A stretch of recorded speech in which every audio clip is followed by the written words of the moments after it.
So I'm hitting the record button and we're going to share our screen. Actually, we're just going to share one at a time. So let's go. We're going to start with one of the newer forms.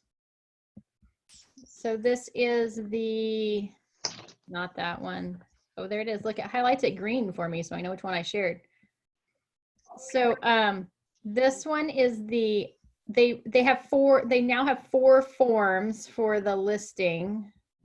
Are for the coronavirus for any of your transactions. So for 2 of them are in C.A.R as of right this moment. 2 of them are not yet in C.A.R. So just be aware of that if you're looking for them. There's a link on the C.A.R website where you can access the sample forms. I would expect them to be in your library by tomorrow morning at the latest, but they're getting them in there and getting it updated. So if you're not seeing it now, it'll be there soon. If you have questions, feel free to interrupt me and ask me questions as we go along, or I'll try to make sure we ask if there are any questions. If you're super noisy in the background, you can mute yourself until you have a question or something to say, just to help cut down on the background noise. So the first one, the new one that they just put out this month, as of today, is the listing agreement coronavirus addendum or amendment. And so this would go attached to any of your new listing agreements. And I would probably make this active for any listings currently not in contract. So anything that's not on the market yet, or anything that is active on the market that's not contingent or pending, I would probably make sure to go ahead and incorporate this one into that transaction. The following terms and conditions are hereby incorporated in and made part of the listing agreement or other. And then if you check the box other, you're going to fill in that line, dated. So you're going to put in the date of the listing agreement on the property known as, put in the full address there, in which it'd be KW Vaca Valley is referred to as the broker, and your seller's names would go here, is referred to as seller. Or this is an amendment to the already existing listing agreement between seller and broker. So if you're doing it as before the listing agreement is signed, you're going to fill out this top part. You're still going to plug in the property address, the broker, the seller. However, then you're going to check this little box. Instead of filling out anything up here, you're going to check this little box down here that says this is an amendment to an already existing listing agreement between the seller and the broker. So if something's already signed, you're going to check this box instead of fill out that top line up at the top, okay?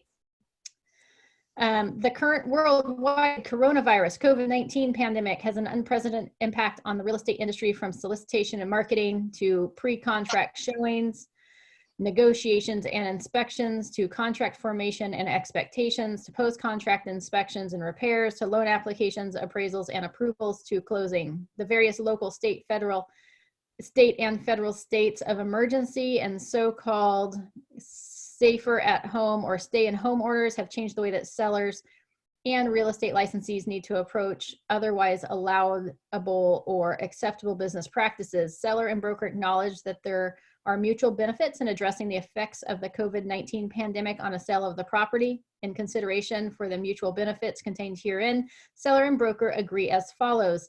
This addendum or amendment shall remain in force until the earlier of either the termination of the government orders, including local, state, and federal, impacting the property due to COVID-19 pandemic, or to the mutual written termination of this addendum or amendment by the seller and broker. Nothing contained in this addendum or amendment shall be construed to allow any activity that is otherwise prohibited by any law.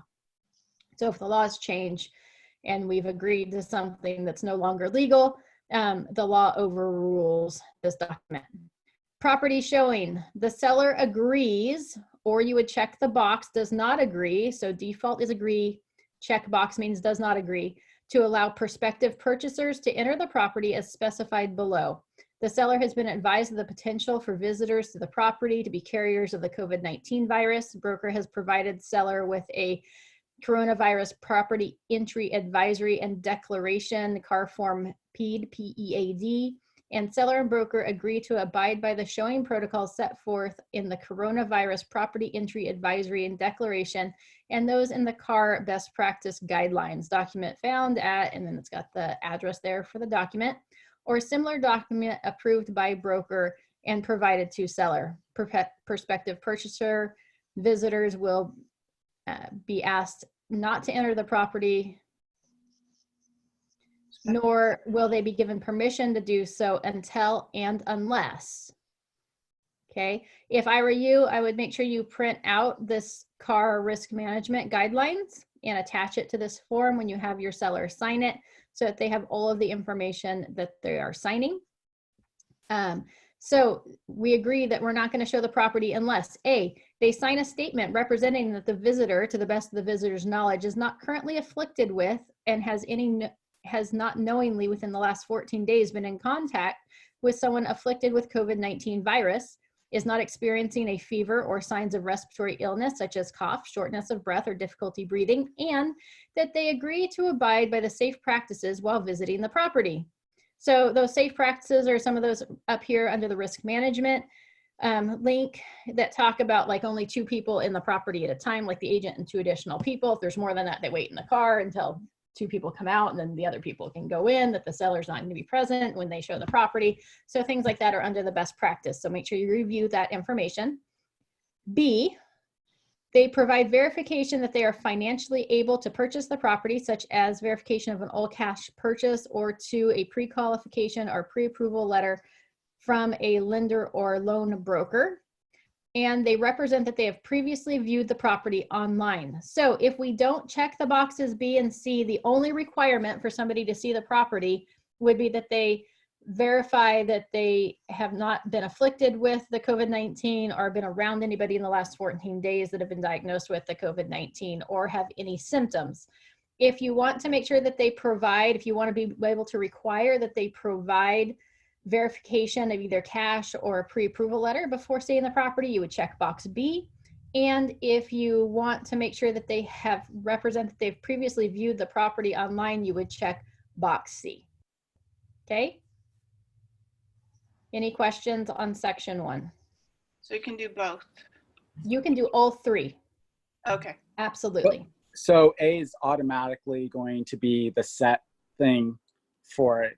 So basically, if we want to do business as usual in the quotation, you basically say, you don't check any of that. And they just have to say, you know, knowingly, I haven't been around anyone who's been sick, blah, blah, blah, blah, blah. Correct. And So this has to be on every single, I'm sorry, I got cut off. My phone rang. This goes on every single listing? This should go on every single listing. It should go with new contracts. You're going to fill out these top 2 lines. Okay. On an existing listing agreement that's already signed, you're going to check this little box down here that says it's an amendment to an already existing listing agreement. Fabulous. Thank you. Okay. I'm sorry, since we're revisiting that, I think you said put in the broker and your name? You know what? I'm actually going to rechange what I said. Fill out the entire thing no matter what. However, if it's an amendment, so you're going to fill out the listing agreement, the date the listing agreement was created, property information, broker name, seller's name, and then if it's an existing contract, go ahead and check the box. If it's not an existing contract, check the box. Yeah, that's the only difference.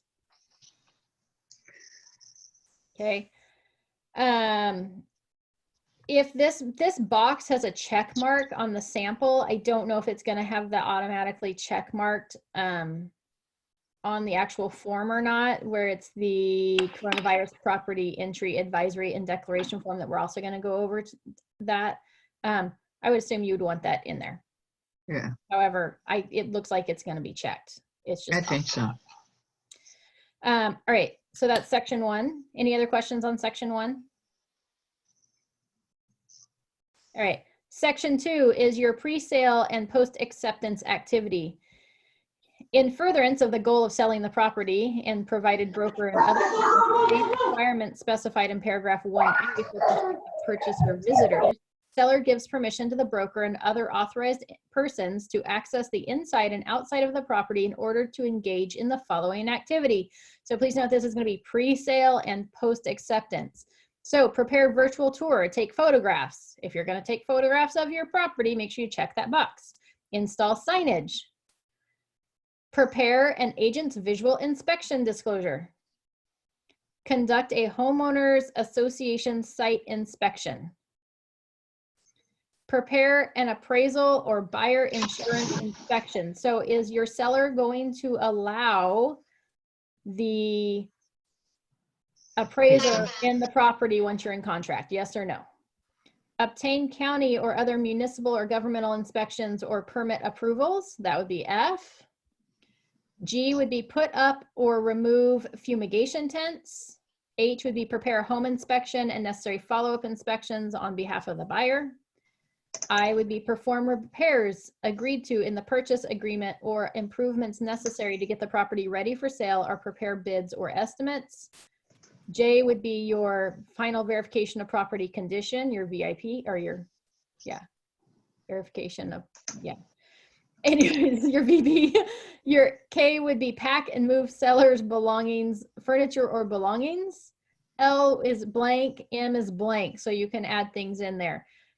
It does talk about like a home inspection and necessary follow-up inspections on behalf of the buyer. If you were going to leave it open for other inspections, you may want to put here like a checkbox for all inspections as deemed necessary by buyer. You can always do an amendment to this. You could do like a modification of terms if you initially said, well, you can do photographs and signage and a appraisal, and that's all I'm covering, and maybe like a buyer home inspection, and you want to add additional things, you would do a modification of terms because this is between you and your seller. So it'd be a modification of terms in regards to this form and what they're going to allow or not allow on the property if anything changes. Hey, Amy, Yes. what if you have a buyer and they are being very difficult, the sellers are being very difficult, and I'm sure you know which property I'm talking about, but is this going to make them cancel or give a reason to cancel?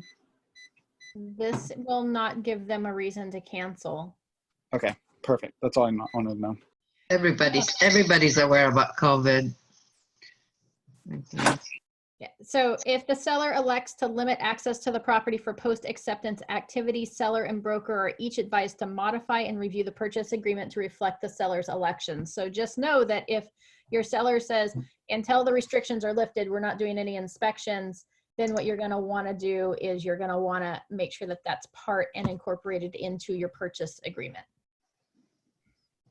Okay. Because it's already a default on your purchase agreement that the seller will provide access to their home for buyers' inspections. Correct. So you would have to stipulate on this one Yeah. that you agreed to it earlier, but now you're not agreeing to it, and we need to note that. Yeah, and in most cases, this is going to be used before the property goes into contract. It should be being used before it goes into contract.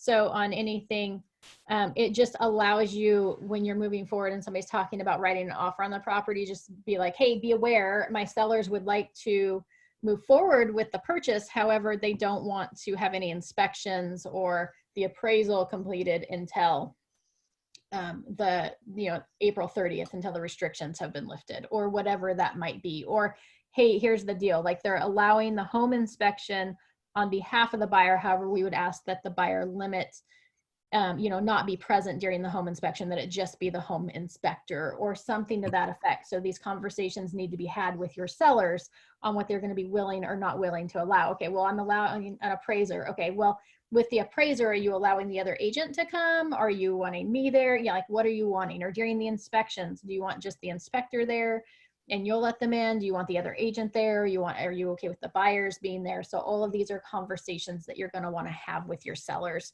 before you enter into contract. Okay. Okay.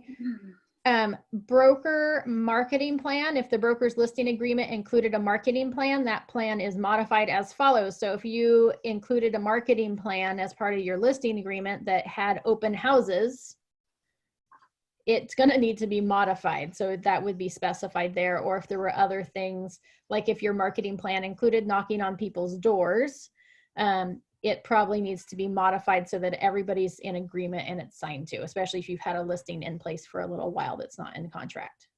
You can also attach an addendum if you need more space than 1.5 lines. Okay. Temporary withdrawal of the property from the market. The broker agrees to pause marketing of the property, including changing to an appropriate status on the MLS, and not to conduct any showings of the property while this addendum or amendment is in effect. The listing agreement shall remain in effect during the temporary withdrawal, and broker shall immediately begin all appropriate marketing efforts upon termination of this addendum or amendment. So that would be temporary withdrawal. You could mark section 4 down here. So if they didn't want to allow property showings, or you've got a property already in, instead of using a modification of terms, if you have an active property or an active listing that's getting ready to go live and they've decided to wait, then we can just use this as our modification of terms to pause the property going on the market.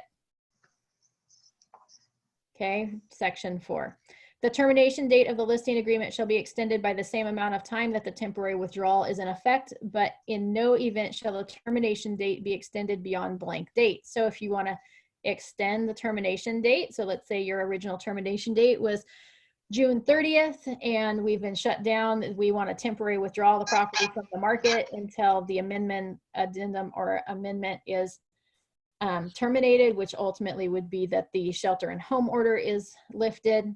Then, and it goes for a month. Now you're automatically, if you check this box here, it's extending that expiration date to July 30th instead of June 30th.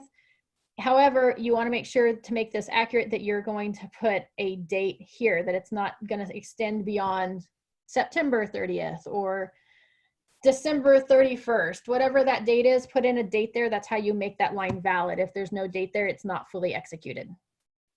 Okay, and you must check the box to make that statement true. Any questions so far?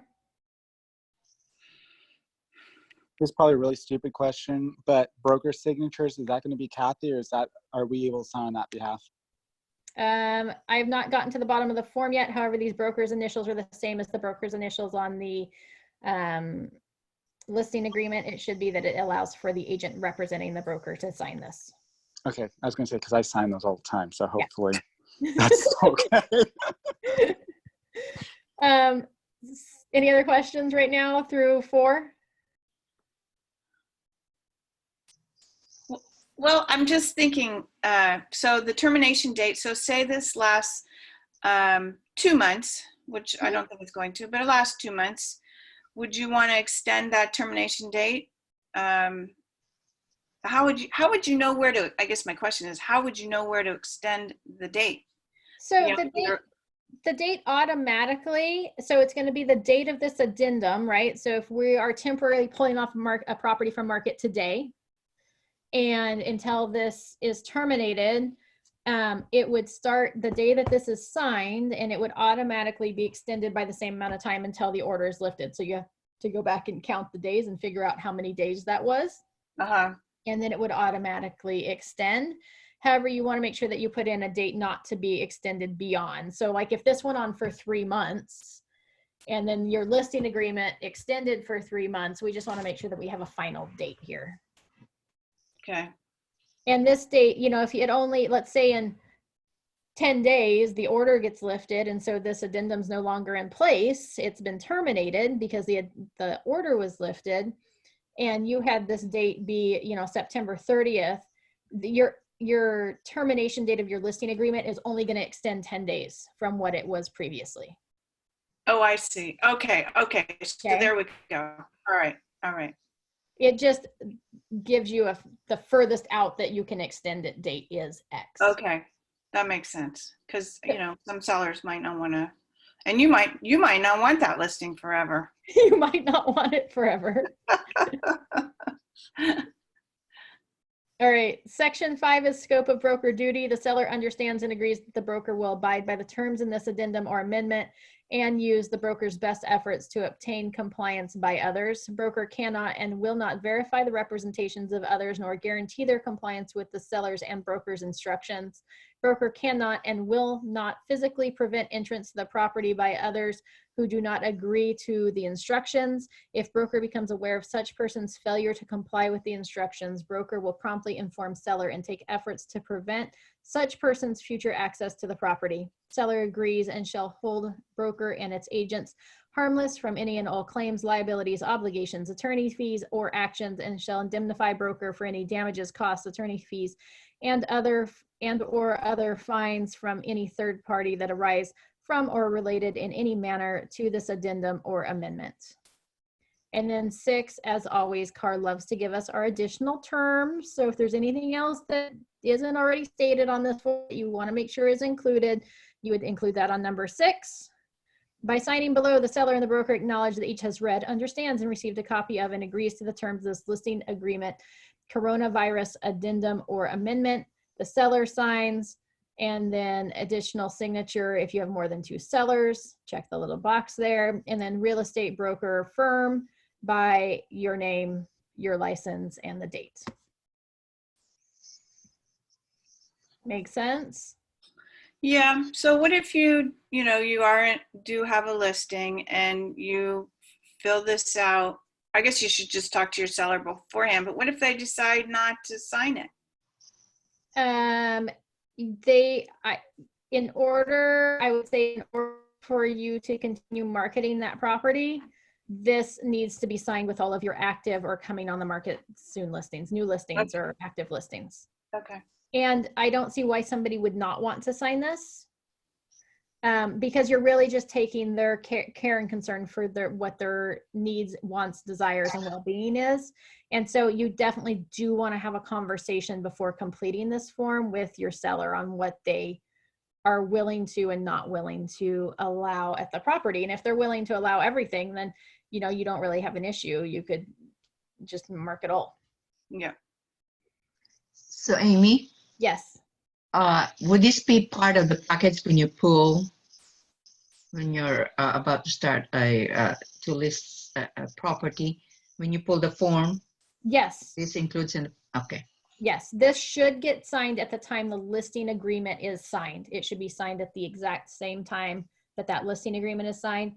If you already have a listing agreement signed, then this needs to be a conversation that you have with all of your sellers on how they want to proceed, and then they sign this form so that everybody has clear instructions. No, I'm talking about do we have to pull this individually when we go to C.A.R, or this is included on the whole set? You're going to have to pull it individually.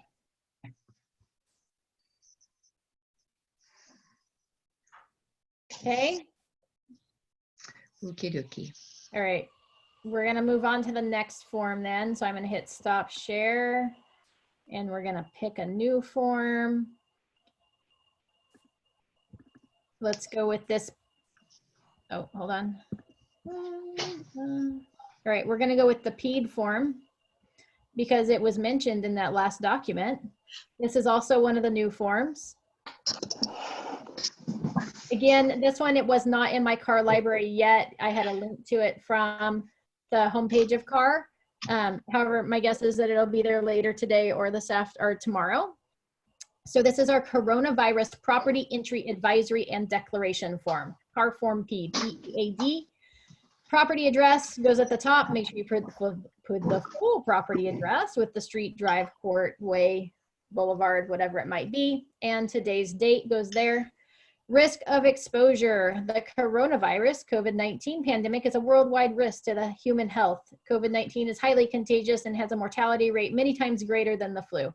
COVID-19 can spread easily and exponentially. While people of all ages are at risk of catching COVID-19, persons especially at risk are those with compromised immune systems and the elderly. Persons over 65 years of age may be at particular risk. Stay-at-home orders. In order to reduce the spread of COVID-19, the state of California, as well as many California cities and counties, have issued safer at-home or shelter-in-place orders with exceptions for essential activities. Real estate activities as essential services. Under the federal and state guidelines, activities required to facilitate a real estate transaction have been deemed essential activities.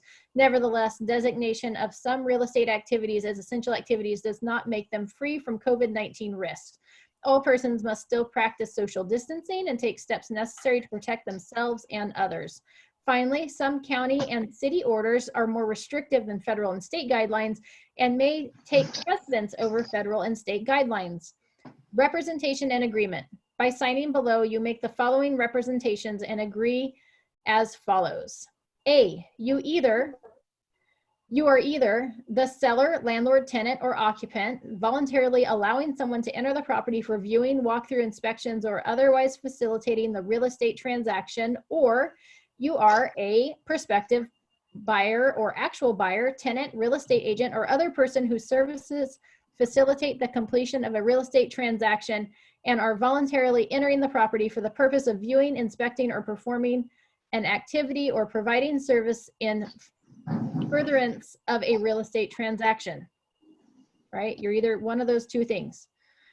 You understand that showing and visiting properties may be dangerous or unsafe and could expose you or others to COVID-19. If applicable, you understand that your showing or visiting activities are part of an exception to the federal, state, safer at home or shelter in place orders, and that you are conducting those activities at your own risk. B, this one's bold, so pay attention to this one. You understand that if you engage in any activities in violation of the law, including federal, state, county, or city orders, you are acting against the advice of the broker. You agree that you take all responsibility and necessary precautions to protect yourself and others from the spread of COVID-19, including but not limited to the following. You are aware and agree to all the federal, state, and local laws and orders, including the stay home, safer at home, shelter in place orders, even though such laws and orders may be changing rapidly. You agree and understand that it is your responsibility to exercise care and protect yourself, such as assessing your own risk, which may include age, underlying health conditions, recent travel, possible exposure of COVID-19, doctor's recommendations, local and state and federal recommendations. You represent that, one, to the best of your knowledge, you are not currently afflicted with or have knowingly within the last 14 days been in contact with someone afflicted with COVID-19, and two, you are not experiencing a fever, signs of respiratory illness such as cough, shortness of breath, or difficulty breathing or other COVID-19 symptoms. You believe that you are not likely to transmit or contract COVID-19. 5, when visiting or allowing someone to visit the property, if available, you agree to wash your hands with soap and water or use hand sanitizer, wear rubber gloves and protective face masks and protective coverings. Remember not to touch your eyes, nose, or mouth. You agree to practice social distancing by keeping at least 6 feet between yourself and others. Do not gather in groups and do not touch surfaces or items in the property. If you believe it necessary to touch surfaces or items in the property, consider the risks of doing so. You are reminded that wearing protective gloves, face masks, shoe coverings, and washing and sanitizing hands are steps you can take to protect yourself and others. After showing the property, sellers, landlords, tenants, and occupants should clean, disinfect the property, paying attention to any areas that may be commonly touched, such as doorknobs, handles, and countertops. After viewing the property, visitors should discard any gloves, masks, or shoe coverings worn during the visit, wash their hands with soap and water for at least 20 seconds. 5, agreement, declaration, and assumption of risk. By signing below, you are declaring that for the foregoing is true and you agree to take all recommended and reasonable actions to protect yourself and others from exposure to COVID-19, and that you assume the risk as applicable of entering the property or allowing someone to enter the property. You understand and agree that no one, including but not limited to real estate brokers or agents, can guarantee that you will not be exposed or contract COVID-19. By signing below, I acknowledge and have read, understand, voluntarily agree to the foregoing, and have received a copy of this coronavirus property entry advisory and declaration. You're going to print names, sign names, date names. You're going to put your broker name, your license, and you're going to sign and date. If the person signing above is a real estate licensee, complete the following. So this form should be presented to your sellers. It should be signed by your sellers at the same time they sign the last form that we just talked about, the addendum to the listing agreement, letting them know and how to take caution and what they should do, the steps if they're going to allow showings. This form should be presented to your buyers before you go show properties. I would recommend having them sign a different one every day you go show them properties to make sure that they are declaring once again as of this date that none of this stuff pertains to them. This should be signed by yourself if you're gonna go show properties or go to a seller's property. So Amy, should we just print off like 30 of them and always keep them on there? Yeah. Yes. So basically, this is letting people know that we know that they are supposed to be sheltering at home in place, and they are ignoring the recommendation of the broker coming out and meeting us at the property. And we're saying that, in effect, we don't have it, and we don't think we're going to get it, and we don't think we're going to give it to you. Sign Well, this. they're not adhering to the orders because real estate activities have been deemed essential. So it stated somewhere on there that they're allowed to go see properties. However, you do want to make sure that, yes, hey, you're understanding the risk. And, you know, if the orders were to change, like we could at any day, the orders could change, we could become non-essential, or it could be like, hey, you can only leave your house now in Solano County. I don't care what you're doing. It's only to get groceries, period, or to go to the emergency room.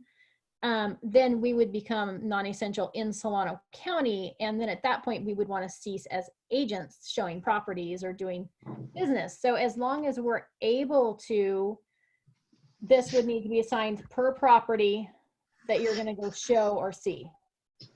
Or you should have one on file with your seller for both your sellers and you for any listings that you have. And you want to make sure that, you know, maybe you read through this form every time you're getting ready to go out to the property. Okay, do I have any, have I been exposed to COVID-19? Do I have any symptoms? Do I feel like I have a fever? Maybe temp yourself even before you go to a property, or even, you know, temp your buyers or whatever it might be. And just, you know, just to take cautions. So this form should be signed by every single agent, and it should be signed by any buyers seen properties and by the seller of the property. And for your buyers, it should be signed for every single address and presented to the seller before you arrive at that property. Amy, is this the one that you said you didn't see in your library yet? I have not seen it in my library yet. As of right before this meeting, it wasn't there. So, Amy, Yes. you said give this before meeting with a potential buyer. So what if we're just gonna bring it in and meet them before we enter the property and have them sign in the card?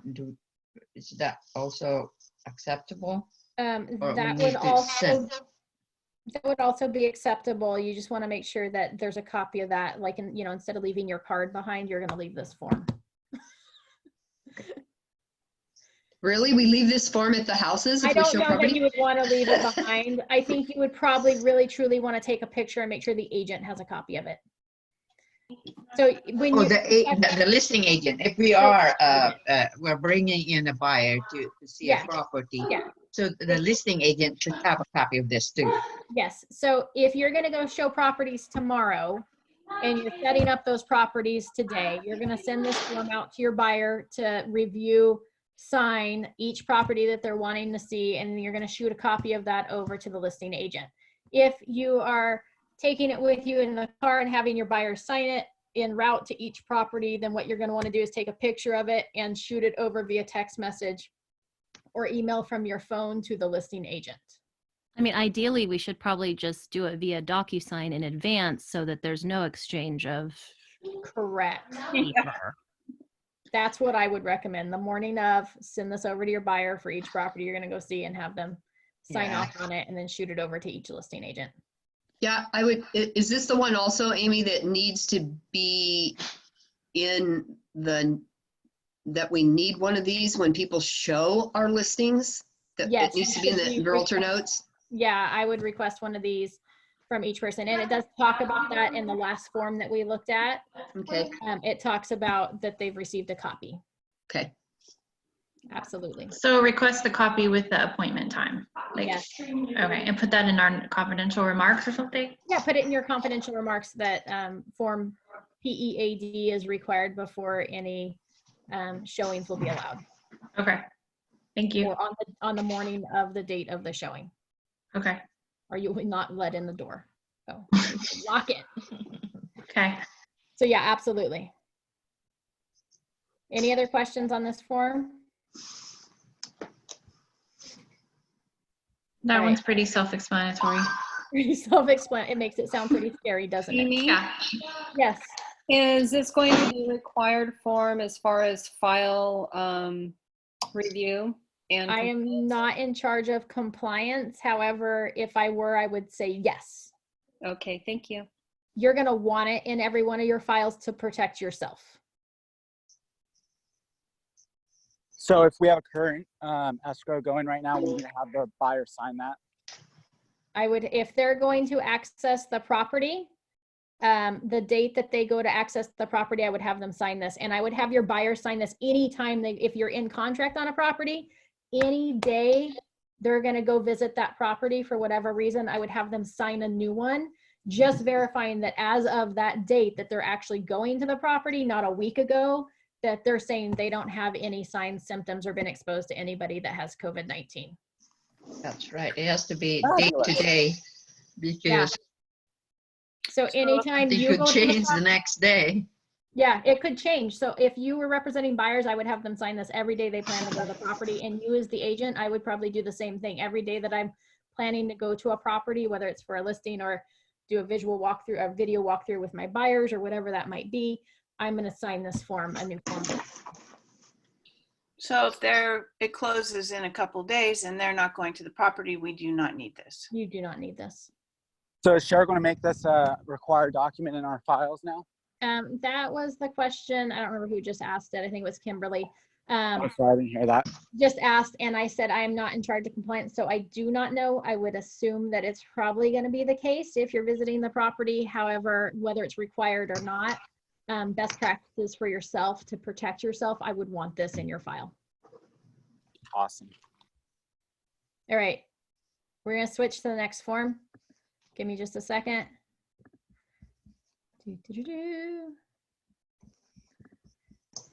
How many forms are we going through today, Amy? Amy, this is being recorded, right? It is being recorded. Okay, I have to go. All right. Thank you so much. Thelma, what was your question? How many forms are we going over? 4 forms. We Okay. now have 4 COVID-19. This is our third now. This is the our one, the third one. Yeah, so this was the original one that got put out last week, the coronavirus addendum or amendment. However, they've changed it. So it's completely different now. It has some of the same verbiage, but it is different and it makes way more sense than it did the first time they put it out. Is this the current one? This is the current one. Okay. Okay, so the coronavirus addendum or amendment, the CVA form, this form is going to be used with any new escrows or if you don't already have this in place. So we're going to go through that now, and then if you have any questions. The following terms and conditions are hereby incorporated in and made part of the purchase agreement or other dated, date of the purchase agreement on the property known as, fill in the full address, in which blank is referred to as the buyer, fill in the buyer's names, and which blank is referred to as the seller. That's where the seller's names would go. Or, so new agreement, you just fill out the top. If you already have an accepted agreement, you're going to check this little box here that says, or this is an amendment to an already accepted agreement. Okay, so new agreement, fill out the top, don't check this box. Existing agreement already signed, purchase contract, you're in escrow, you're going to fill out the whole thing and then check the little box. This amendment shall be deemed revoked unless within 3 or blank days after being signed by the initiating party, it is signed by the other party and a copy delivered to the initiating party or that person's authorized agent. So default is 3 days. You can change that. It just allows, if you're putting it into effect after an accepted agreement, that they have 3 days to review it and either agree to it or not agree to it.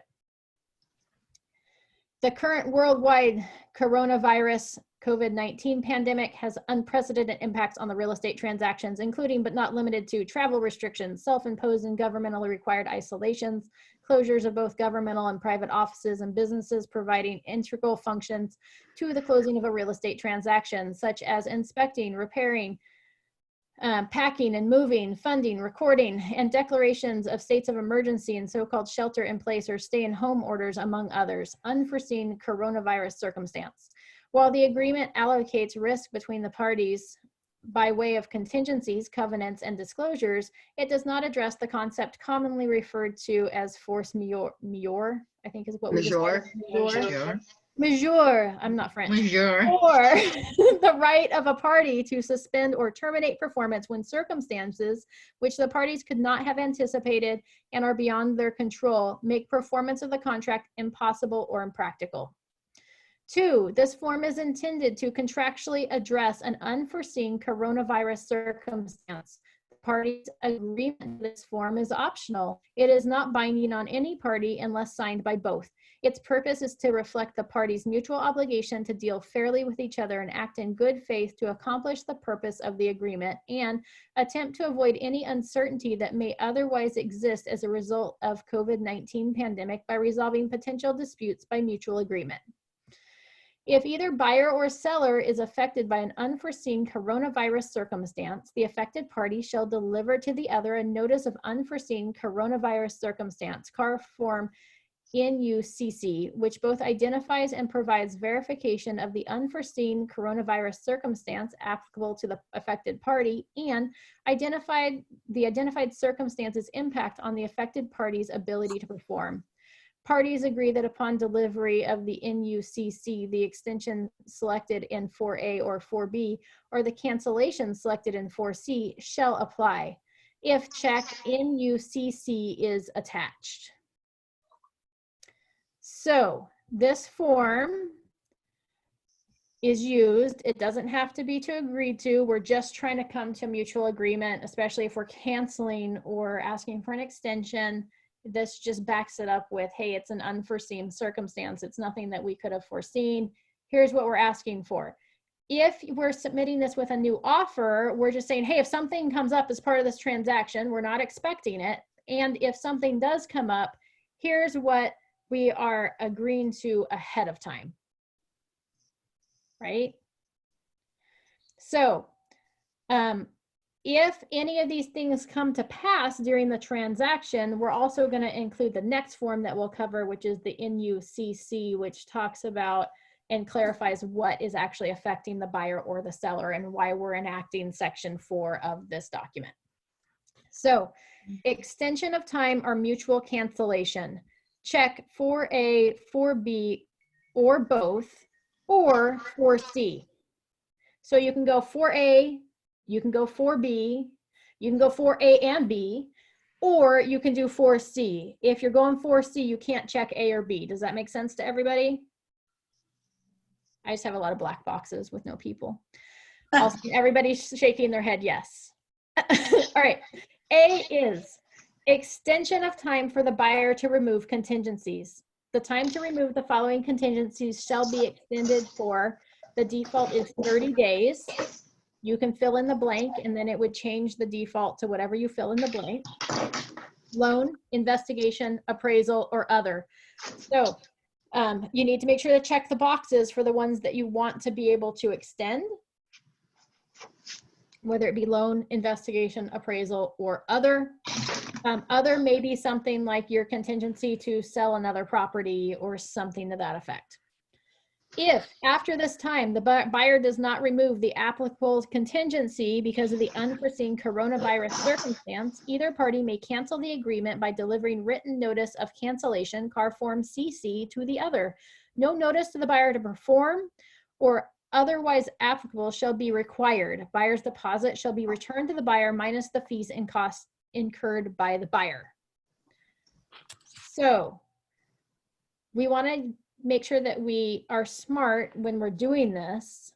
And if we know there's a shelter in home order through the end of April, everybody shed a little tear, then we probably want to extend it for more than 30 days if the seller's not allowing inspections or appraisals or anything like that, or you can't find appraisers or inspectors that will go to a property before the shelter in home is lifted. So you probably want to extend it at least 35 days or maybe 45 days or maybe even 60 days depending on the situation. Just throwing that out there. Make sure that you pay attention to those time frames. B is extension of time for the buyer or seller to close escrow. The close of escrow date shall be extended for 30 or blank days. So the default again is 30. And this is an extension. And keep in mind too that the extension of time for the above contingencies was an extension. So if your contingency period is already 17 days, now if you extended another 30 days, you're extending it an additional 30 days. So it's now 47 days instead of 17. So if your close of escrow was normally 30 days and we're extending it for 30 days, that gives us a 60-day close of escrow. Okay, so whatever you fill in that blank, it extends whatever time periods are already in the contract. If after this time the buyer or seller delivering the if after this time the buyer or seller delivering the NUCC is still unable to close escrow as a result of the unforeseen coronavirus circumstance, either party may cancel the agreement by delivering written notice of cancellation to the other. No demand to close escrow or otherwise applicable shall be required. Buyer's deposit shall be returned to buyer minus fees and costs incurred by the buyer, or buyer's deposit shall be released to the seller if otherwise allowed in this agreement. So there's a little box there. So the default is the buyer's deposit will be released to the buyer less any fees or costs incurred by the buyer.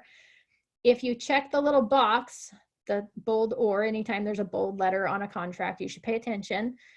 Then the default is the buyer's deposit shall be released to the seller if otherwise allowed in the agreement. So if we check that box, they've removed all their contingencies and then they can't perform on the close of escrow.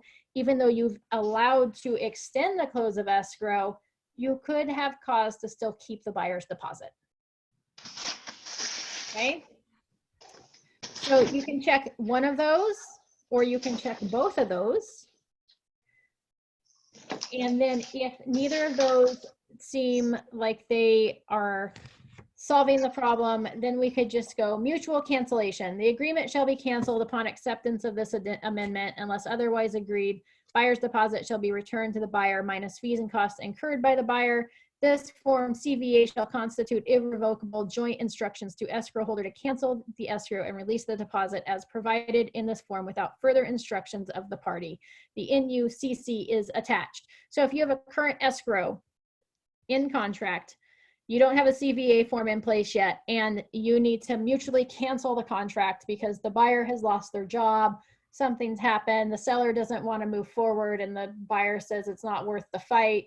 Let's just end this. I don't want to delay the close of escrow. We need to move on with something else.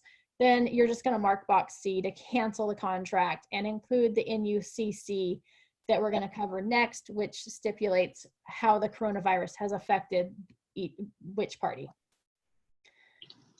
There's also section 5, which is that blanket, the following additional terms shall apply. You would check that box there and fill in that line. By signing below, buyer and seller acknowledge that each has read, understands, and received a copy of and agrees to the terms of this coronavirus addendum or amendment. What questions do we have on this one?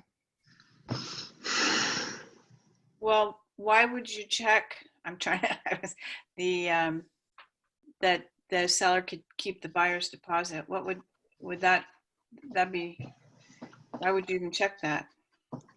Well, it could be the seller submitting this form. It could be the buyer submitting this form. You could be making it more agreeable to the seller by saying, hey, we're asking for an extension of close of escrow of 45 days. And if we still can't perform, then we're willing to release the deposit back to you for your effort in allowing us to extend the close of escrow. And it can only be because of NUCC. Correct. Some effect of the COVID-19.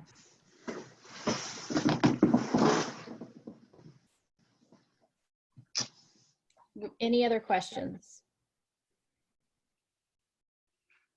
And this form and the other form are only if there's an issue that is arising, if you're an escrow or if you have a buyer that just gave you an offer, right? Yeah, at this point, I would include this with any new offers that I would be submitting on any properties. Okay. And if you have something in contract and you are anticipating or seeing some sort of effect of the COVID-19 on your contingencies or the ability to close escrow, then you would include this with a copy of the NUCC form. Okay, and then as a listing agent, you should expect to see this coming in with offers probably? I would anticipate seeing this coming in with offers. If I don't see this coming in with offers, I'm going to have a really detailed conversation with the buyer's agent with, you know, well, what jobs do they have? Are we expecting any anticipation of delays? Have you talked to your inspectors? Do you know that they're available? You put a 17-day, you know, contingency period. Have we talked, you know, I'm also going to have a call with the lender and have an in-depth conversation with them as well as what they anticipate to make sure that this form's not going to pop up somewhere scary in the transaction. Okay, Yeah. thank you. Well, so that makes me think that it should be administered, or when you give the offer in, this should be with it.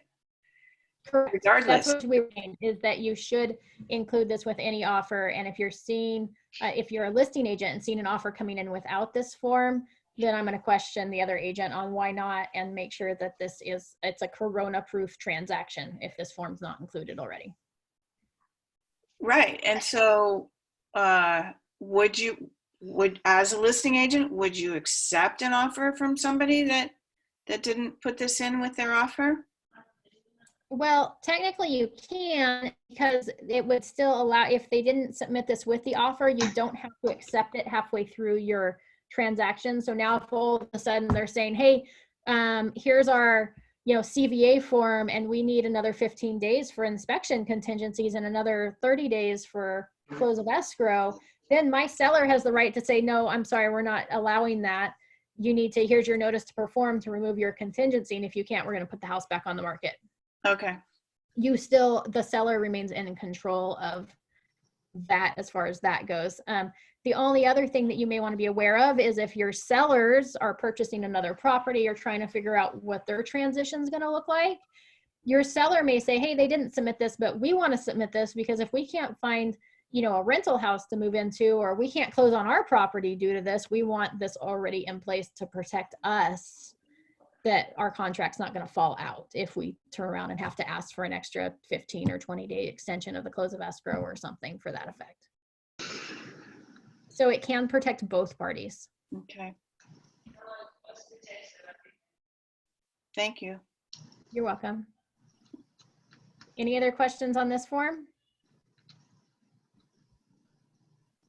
All right, we are going to move on to the last form, which is, and I've got to cover this one kind of quick because I have another appointment coming up, but it's all right. I've got it. We've got this. This one's pretty easy. Yeah.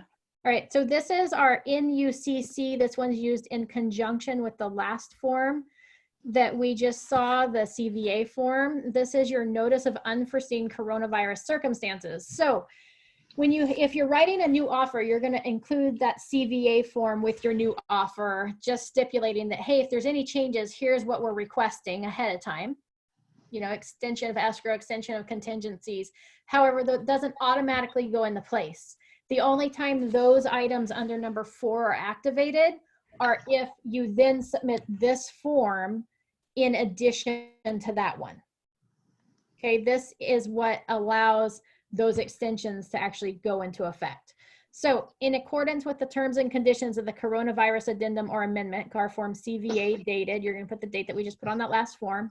The affected party, buyer or seller, you're going to check the box with who's submitting this form, hereby gives notice to the other party as specified in the CVA. The unforeseen coronavirus circumstance that is applicable to the affected party and that is the reason for the extension of time or mutual cancellation as specified in paragraph 4 of the CVA is as follows. And you're going to check all that apply. So you can check more than one. Is it loan related? A, loss of income due to unforeseen coronavirus circumstance which prevents the buyer from qualifying for the specified loan. Example, layoff, furlough, reduced hours, provide verification of income loss, or lender denial from paragraph 2. So if you're going to check loss of income and buyer qualifying for the loan, you do have to provide proof. Notary appointment delay. If we can't get a notary out to the property or out to the buyer or seller, it's hard to sign. So it may be a notary appointment delay, or it could be a lender delay due to unforeseen coronavirus circumstances. Maybe you can't get the processor, they're overloaded and they're having problems getting files reviewed in the close enough time, or whatever that might be, then it would be a lender delay. So those would be your loan related options. And it could be one or more of those options. It could be that we're enacting that CVA form due to a shelter in place, stay at home, or other governmental order presenting difficulties in scheduling, home inspection, government required inspection, movers, other, pest control inspection, appraisal inspection, or final verification of property condition. So if any of these things you're having problems getting these scheduled, whether it represents the or affects the buyer or the seller, then you would check the box. C is personal impact. Affected party, immediate family or household member, confirmed diagnosis of COVID-19, COVID-19 related hospitalization, government order voluntary quarantine, physical ordered or physician ordered quarantine.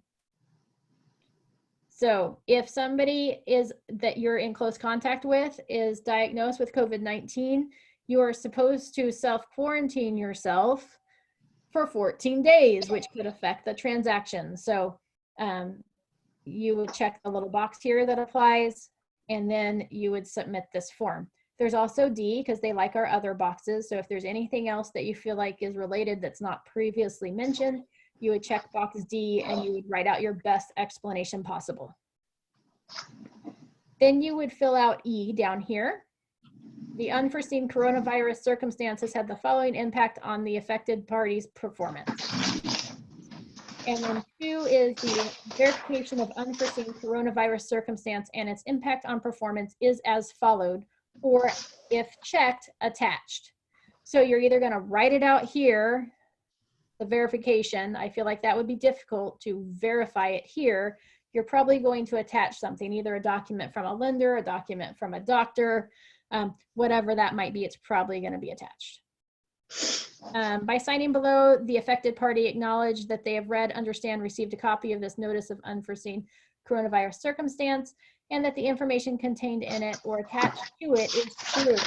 And then the affected party is going to sign and date. And you're going to submit this to the other party, either with your CVA form if it's not already part of the transaction, or if the CVA form is already in your transaction, then you're going to submit this in order to activate paragraph 4 of that CVA form.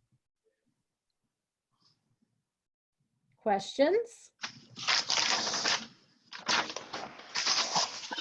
Hi, Amy. Hi. Question. Can you give me the acronyms for all the forms again? I have the CC, the CPA. Then you've got it's like RLA, CVV, I think. Here, I can tell you. Hold on. Give me a second. Okay. Sorry, I was muted. It's Actually tell you. RLA. I wrote them down. It's the RLA-CAA, CAA. Yeah. the CVA, the PEAD, and the NUCC. Okay. Great. Thank you. Okay, any other questions? Go forth and conquer Corona. Oh, sorry. I just feel like hiding under a rock now. Don't go hide under a rock. I mean, stay at home and get something done, like some projects and update your database and do lots of things, but maybe don't leave your house. I'll get back out to the garden. Retirement sounds good. Right? Yeah. All right. Thank you, Amy. Fabulous. Thank you so much. No problem. Enjoy the rest of your day. Thank you.